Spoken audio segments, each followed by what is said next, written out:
국내 위탁매매 점유율 1위이자 개인 투자자들이 가장 많이 이용하는 증권사죠. 바로 키움증권입니다. 낮은 수수료와 온라인 거래를 앞세워 빠르게 몸집을 키워온 곳인데요. 너무 성장에만 치중해온 탓인지 창사 이후 최대 위기에 직면했습니다. 김익래 전 회장 연루 의혹이 불거진 SG증권발 무더기 하한가 사태 파장이 계속되고 있는 가운데 이번에 영풍재지 하한가 사태의 근원지로 드러나면서 투자자들이 공분을 사고 있습니다. 키움증권이 왜 증권업계의 문제아가 됐는지 조슬기 기자와 짚어보겠습니다. 조 기자, 네.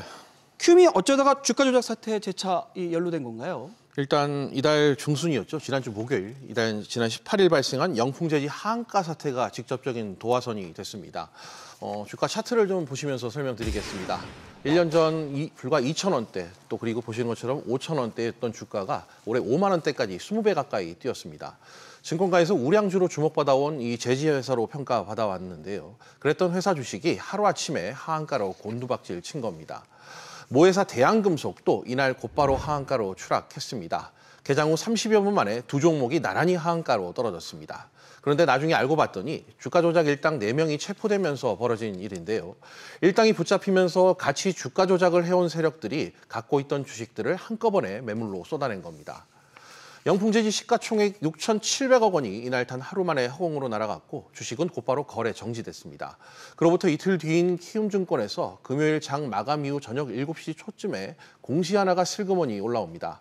영풍재지 주식 거래 정지 여파로 5천억 원 가까운 이 미수금이 발생했다는 소식인데요. 이 소식이 주말 사이에 전해지면서 키움증권이 영풍재지 하한가 사태와 연관이 있는 증권사다, 이런 꼬리표가 붙은 겁니다. 그런데 유독 키움만 문매를 맞는 이유가 있나요? 현재 작전주로 의심을 받고 있는 영풍재지 거래 계좌의 대다수가 이 키움증권에서 발생한 것으로 파악됐기 때문입니다. 금융당국은 이 주가 조작 일당이 키움 계좌 100여 개를 동원해서 영풍재지의 주가를 끌어올려서 자그마치 1,000억 원대 부당이익을 올린 것으로 보고 있는데요. 영풍재지에만 이 대규모 금액으로 미수를 사용해 이 매매를 한 이 계좌들이 대다수인 것으로 파악이 됐습니다. 주가 조작 세력들이 이 키움증권의 계좌를 개설해 다시 말해 시세 조종에 나섰음을 추측해 볼 수 있는 대목인데요. 특히 이 다른 증권사들이 보시는 것처럼 이 영풍재지의 이상 거래를 감지하고 미수 거래를 다 중단한 반면에 키움증권은 이 증거금을 40%만 내면 미수 거래가 가능하도록 방치했다는 지적을 받고 있습니다. 업계 얘기 들어보시죠. 6월 달부터 7월 달부터 이제 다 증권사는 다 100% 올렸단 말이에요, 영풍재지. 미술 쳐서 매수한 사람들은 다 타산을 빼가지고 한 키움을 했을 거라고. 일종의 주가 조작 창구 역할을 한 셈이네요. 네, 그렇게 볼 수 있습니다. 앞서 지난 4월에 발생했던 라더견 사태 당시에도 김익래 전 회장이 연루됐던 바가 있는 만큼 사전에 충분히 리스크에 대한 경각심을 한 차례 가질 만한 기회가 분명히 있었습니다. 그럼에도 위험 관리를 소홀히 하면서 이 주가 조작 규모를 늘린 결과를 낳았는데요. 하한가 사태가 벌어지기 2달 전부터 한국거래소가 영풍재지를 투자 주의 또 경고 종목으로 지정했음에도 미수 거래를 막지 않은 건 이 주가 조작 세력들에게 편의를 봐준 것과 다르지 않다는 지적이 나옵니다. 또 키움증권의 이런 허술한 위험 관리는 영문도 모른 채 영풍재지 주식에 투자했다가 거래 정지 조치로 피해를 입은 선량한 개인 투자자들의 피해로까지 이어졌는데요. 영풍재지 거래가 재개되더라도 이 반대 매매로 주가가 더 떨어질 공산이 크기 때문에 일반 투자자들의 손실이 훨씬 더 커질 수 있습니다. 가뜩이나 지금 시장도 어려운데 키움이 증권가의 미운 털이 단단히 박힐 것 같아요. 맞습니다. 아무래도 이 리스크 관리에 방금 말씀드린 것처럼 상당히 좀 소홀했다는 지적이 나오고 있는데 당국의 이 관리 감독 강화가 또 추가로 계속 증권업계 전반으로 옥죄일 수 있는 문제가 있기 때문입니다.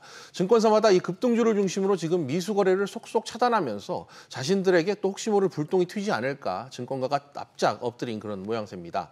증거금리를 낮게 방치했다 이번 사고가 터진 만큼 당분간 이 보수적으로 운영하자는 분위기가 감지되고 있습니다.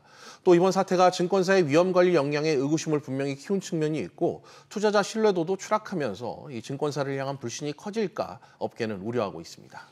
이런 사태가 벌어질 동안 금융당국의 대처도 늦었다는 지적도 나오고 있죠. 맞습니다. 영풍재지는 지난해 11월부터 최근까지 주가가 12배 이상 상승했습니다. 금융당국도 이 부분을 예의주시해온 종목이기도 하고요. 금융감독원도 지난 8월 관련 의혹을 발견하고 매매 데이터 분석과 자금 추적 끝에 이 강제 수사가 필요한 사안이라고 판단하고 지난달 이 패스트트랙으로 사건을 서울 남부지검으로 이첩했습니다. 그러나 주가가 폭락한 지난 18일까지 한 달 반 동안에 키움증권에 아무 사전 조치를 취하지 않았습니다.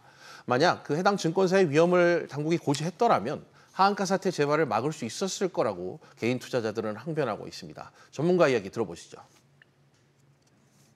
세계 최고의 전산 실력을 가지고 있고 금융당국도 이것을 사전에 알고 있었는데 적극적으로 조치를 못한 것은 금융감독당국의 책임이 크다. 키움증권 미수금을 좀 잘 회수할 수 있을까요? 일단 영풍재지 거래가 재개 오늘 됐죠. 반대 매매를 통해 미수금을 최대한 회수한다는 계획을 앞서 밝힌 바가 있습니다. 그러나 회수할 수 있는 금액에 한계가 있을 것이라는 의견이 상당히 많은데요.